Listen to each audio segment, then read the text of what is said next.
Question number 4, Jami-Lee Ross. Mr Speaker, my question is to the Minister for Economic Development and asks, what is the government doing to encourage investment and growth in the New Zealand economy? The Honourable Stephen Joyce. Mr Speaker, this morning I released the updated chapter of the Building Investment workstream of the Government's Business Growth Agenda. Attracting high-quality business investment into all parts of New Zealand is critical to strengthening our growth rate and lifting productivity, and it's an essential ingredient for building an innovative and connected economy. The investment chapter has a range of projects to ensure that New Zealand has the right conditions to encourage more business investment and builds on recent work to ensure New Zealand has robust financial market regulation to support domestic capital growth and investor confidence. While capital inputs into our tradable sectors have grown around 2.5% for the last couple of years, we need to lift that to around 4 to 5% per year to achieve the level of export growth we're targeting in the business growth agenda. Supplementary. Supplementary question, Jami-Lee Ross. What work is underway to encourage more investment in New Zealand? The Honourable Stephen Joyce. Mr Speaker, the Building Investment Report sets out 8 new projects alongside 23 that are currently underway and the 36 that have been completed since 2012.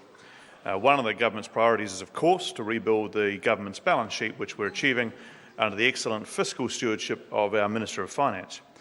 We're working very hard to encourage more investment in all parts of New Zealand through the rollout of the new investment attraction strategy, the details of which were announced today, and regional investment profiles. And we're increasing international linkages to encourage more foreign investment through agreements like the Korean Free Trade Agreement and the Trans-Pacific Partnership. Supplementary question, Jami-Lee Ross. What else is the government doing to encourage more investment, jobs and growth in the New Zealand economy? The Honourable Stephen Joyce. Mr Speaker, just last week, alongside Amy Adams and Paul Goldsmith, we released the Building Innovation BGA chapter, outlining the government strategy for developing New Zealand into a hub for high-value, knowledge-intensive businesses.